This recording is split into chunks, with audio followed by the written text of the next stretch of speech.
Hai korang, untuk video kali ni memang sangat special. Aku baru je dapat Mac Mini ni. Dan kalau korang tak tahu Mac Mini tu apa, dan ada juga plan untuk beli Mac Mini, bagi yang dah tahu, korang boleh stay video ni untuk tahu worth it ke tak ataupun experience aku tentang Mac Mini ni. So, jom kita layan intro kita.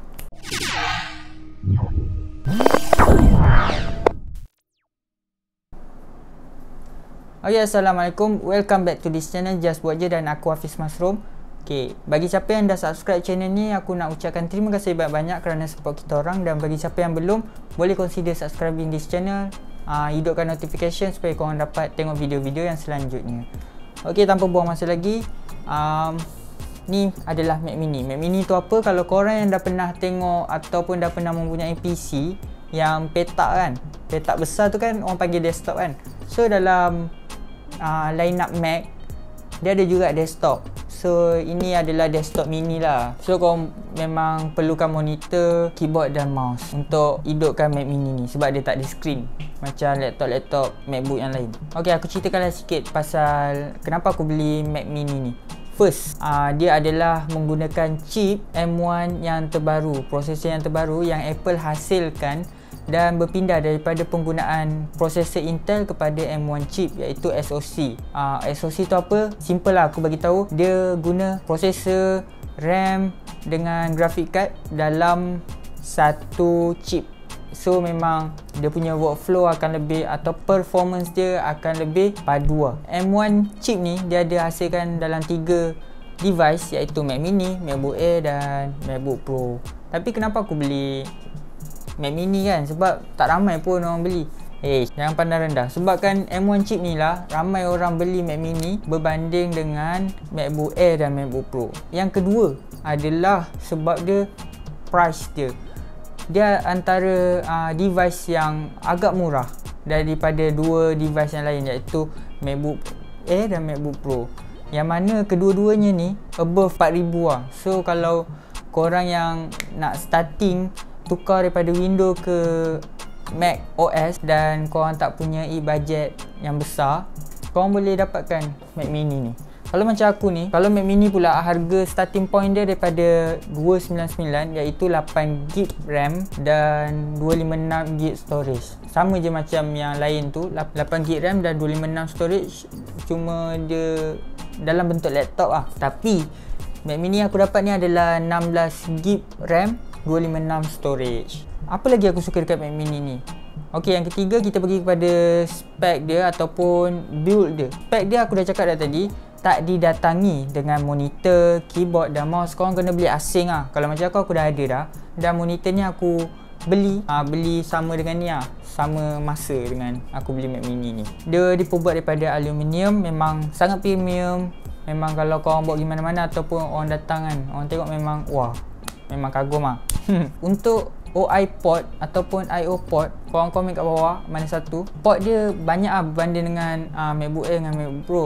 Hanya dapat, untuk M1 chip kali ni hanya dapat 2 je port, iaitu 2 USB-C. Tapi untuk Mac Mini ni dapat 2 USB-C Thunderbolt, 1 HDMI, 2 USB-A yang keempat lah laju punya untuk pindahan file, dan Ethernet port untuk power delivery, dan satu audio jack. Itu lah beza dia dengan laptop MacBook Air dengan MacBook Pro. Ok, daripada dia punya design memang compact. Korang boleh juga masukkan dalam bag kan. Kalau korang ada monitor kat office ke ataupun dekat korang punya asrama, and then korang nak pasang benda ni, just bawa je benda ni masuk dalam bag and then bawa pergi sana. Yang penting korang kena ada keyboard, monitor lah dengan mouse. Untuk yang keempat, dari segi performance dia, memang aku cakap memang gila kentang lah. Korang buka je apps tu, dia snappy. Satu petik je, macam orang kata boleh sekilas petik, dia terus muncul. Aku pernah experience buka Safari kan, buka dia memang buka tapi dia lambat. Itu sebab apa? Sebab internet lambat lah. Kalau internet lambat memang kau tak boleh dapat laju lah. Faham tak? Ok, untuk dia punya cooling system pula, macam mana? Memang banyak review YouTube kat luar sana katakan fan dia memang tak bunyi langsung walaupun korang buat heavy duty. Faham tak? Benda-benda yang berat, editing yang berat, memang dia tak bunyi langsung. Dan aku pun experience sendiri, memang tak bunyi langsung. Aku dah edit video 2 video yang kali ni Dan ada lagi satu video lah, saja nak edit-edit masa tu.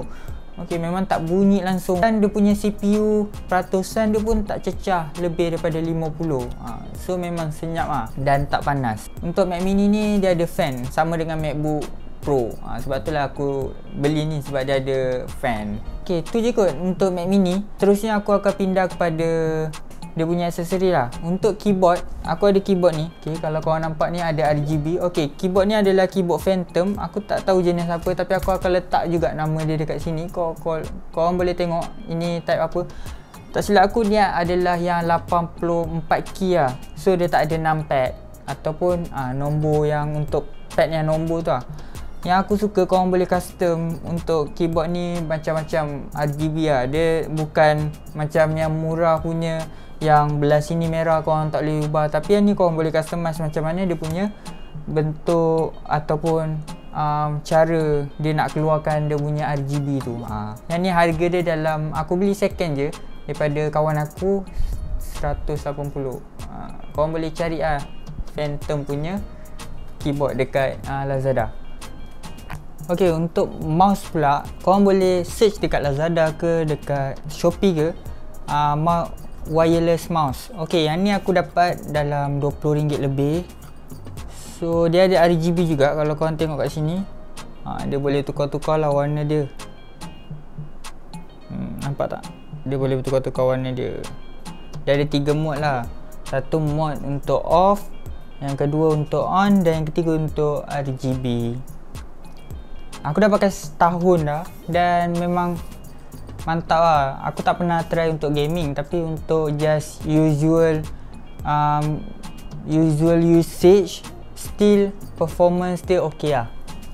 Untuk aksesori yang seterusnya, aku ni lah monitor ni. Monitor daripada Lenovo, iaitu L27i-28.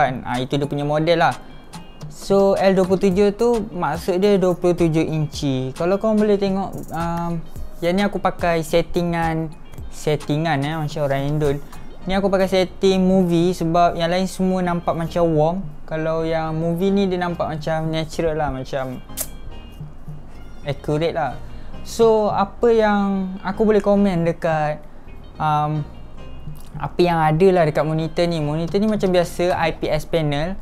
Kalau kau tanya aku mana yang bagus antara TN, VA dan IPS, aku lebih prefer korang untuk cari IPS panel. Kalau korang mampu lah untuk editing bagus, untuk gaming bagus. Dan ok, kenapa aku suruh korang play IPS? IPS dia punya shifting, kalau korang tengok daripada angle yang pelbagai, dia still warna yang sama dan image dia takkan gelap lah. Kalau korang pernah tengok screen yang macam VA panel, bila korang berdiri sikit dia akan berubah warna. Yang tu bukan IPS. Itulah cara untuk beza dia. Dan kalau dulu aku pernah review ataupun unboxing monitor BenQ, korang boleh klik dekat link kat sini. So beza dia tak ada banyak sangat, memang tak ada flickering. Kalau korang tengok kan, kalau rakam pakai video ni pun memang tak ada flickering, memang cun lah. Setakat ni aku guna memang ok, kecuali yang 27 inci ni, kalau korang tengok secara dekat akan nampak pixelated dia. Tapi untuk aku tak adalah always dekat-dekat kan. Gila lah macam tu kan. Untuk aku kalau guna duduk macam ni kan, jarak yang macam ni, memang cun lah. Korang boleh nampak. Kalau 1080p tu memang nampak cun gila. 4K lagi lah cun. Aku dah try dah. Ok, untuk spesifikasi ataupun build dia, dia direka untuk macam BenQ yang aku unboxing tu, bezel-less. Aku memang minat bezel-less sebab aku memang minat minimalist. So korang puas lah tengok skrin ni. Dan cuma kat bawah ni dia ada dagu sikit. Itu pun sebab dia nak letak button ni, button untuk adjust brightness tu semua, on off. Ok, dia punya memang nipis lah. Berbanding dengan BenQ yang aku pernah review, dia besar sebab dia ada nak letak speaker, built-in speaker. Tapi untuk Lenovo ni korang tak ada built-in speaker. Tapi jangan risau, korang tak perlu beli speaker pun kalau korang tak ada duit time tu, sebab Mac Mini korang dah ada built-in speaker. Nak kata terlalu teruk, tak adalah terlalu teruk, tapi still korang boleh dengar lah. Itu je lah. Ok, untuk monitor ni harga dia aku beli dalam RM589, siap postage mungkin RM550 lebih macam tu lah. Tapi korang tanya aku murah ke mahal, aku cakap murah. Sebab dekat website dia sendiri, korang boleh tengok dekat sini, harga yang website tu jual dalam 700. So aku macam ok lah aku beli kan. Apa yang fun fact kan, masa aku beli ni, lepas aku beli tu dah tak ada stok.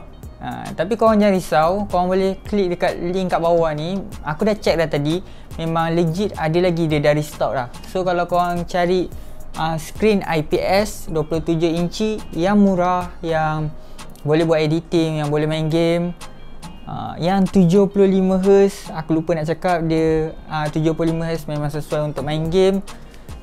Dan tu je lah, korang boleh check link kat bawah. Ok, apa lagi yang aku beli? Aku beli dongle. Ok, dongle tu apa? Dia lebih kepada extension hub lah. Aku dah cakap dah tadi, Mac Mini dia memang banyak port, tapi aku beli dongle ni sebab dia tak dekat Mac Mini ni tak ada SD card reader. So dongle ni aku pakai SD card reader lah. Selain tu dia ada dua USB-C, satu Thunderbolt dan satu biasa, dua USB-A yang 3.0 punya memang laju lah, dan satu HDMI dan satu lagi Ethernet port. So korang boleh plug in Ethernet port tu sama ada dekat Mac Mini ataupun dekat korang punya dongle. Ok, HDMI tu aku tak pernah test lagi untuk dua monitor, tapi insyaAllah kalau aku ada rezeki ataupun ada orang nak hantar aku monitor, aku boleh try untuk pasang dua monitor.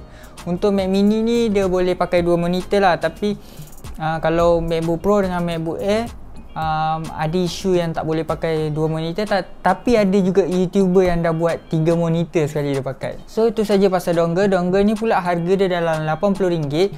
Korang boleh cari lah dekat internet. Pastikan korang beli yang mahal lah, yang lebih daripada RM70, supaya korang punya untuk transfer data tu laju. Lepas tu korang boleh read korang punya SD card tu dengan betul. So tak ada corruption lah. Itulah suggestion aku dan pakar-pakar user kat luar sana. Ok, last benda yang aku beli untuk setup aku ni, untuk keep it minimalist. So aku belilah monitor stand.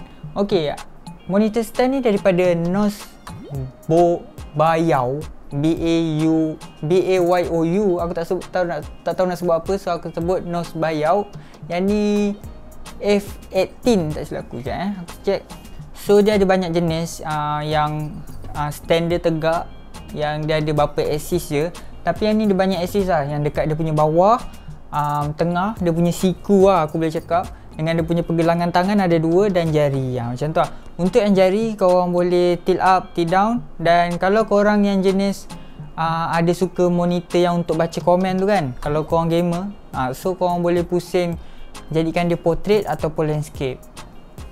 Dan yang lagi 2 axis tu kau boleh bawa dia ke depan ataupun ke belakang, depend pada korang punya cara untuk custom korang punya tempat lah. So macam aku setting dia dekat tepi supaya dia nampak macam kemas lah tengah ni.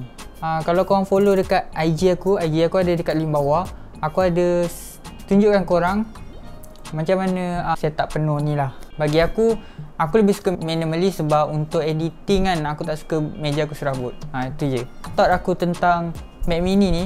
Performance dia sangat bagus. Lagi satu, M1 chip mini ni, disebabkan aku beli Mac Mini ni, dia selalu pasang dengan plug. Korang tak boleh tengok power usage je, tapi apa yang aku dengar, dia hanya menggunakan 15 watt je.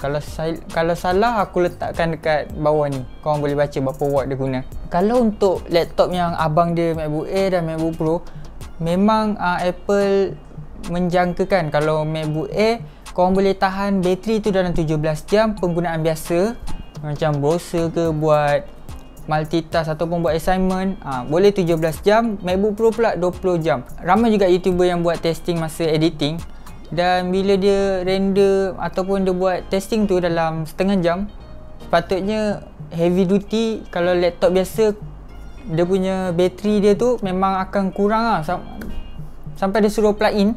Tapi untuk MacBook kali ni, ada yang sampai baru gerak sampai 60% je, dan ada yang 50%. Dan bagi aku sangat impress lah untuk chip yang terbaru ni. Kalau korang nak kata aku worth it tak nak beli ni, okay, first yang worth it nak beli ni, lagi-lagi yang 8GB RAM, yang orang yang daripada Windows user ataupun just buat assignment je dekat Windows user, dan dia orang nak merasai ada Mac OS, korang beli Mac mini ni. Memang cun lah. Walaupun 8GB, cuma yang storage tu aku suggestkan untuk 512GB.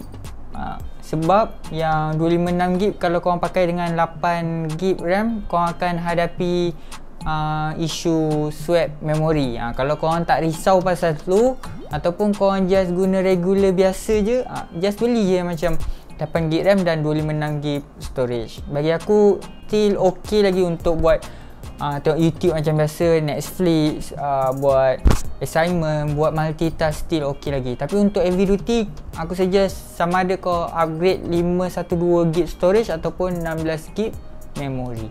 Okay, macam aku cakap tadi, aku beli ni pun sebab dia kecil, compact. So kalau aku bercadang untuk buat editing aku dekat future office aku, aku just bawa dia dalam bag and then bawa ni je lah dengan dia punya plug. Itu je. So perasaan aku memang, aku kata aku tak menyesal beli benda ni, walaupun banyak isu lah yang diperdengarkan. Tapi semua isu dalam yang aku dengar tu tak pernah lagi aku hadapi. Antaranya swap memori, Bluetooth problem. Sebab aku pakai yang wireless ni pun dia ada receiver dia sendiri.